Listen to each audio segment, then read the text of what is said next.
on your jacking points. You might need to refer to your owner's manual.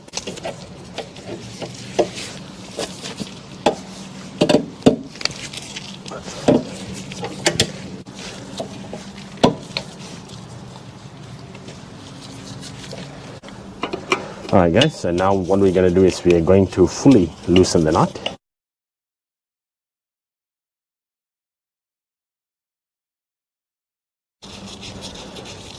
And you want to make sure that when you put it back, this conical side is facing inwards and the flat side is outwards.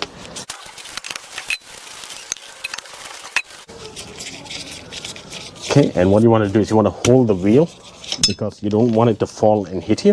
When you guys take it out, if it's stuck, what you got to do is give it a kick with the back of your feet and that will dismount it.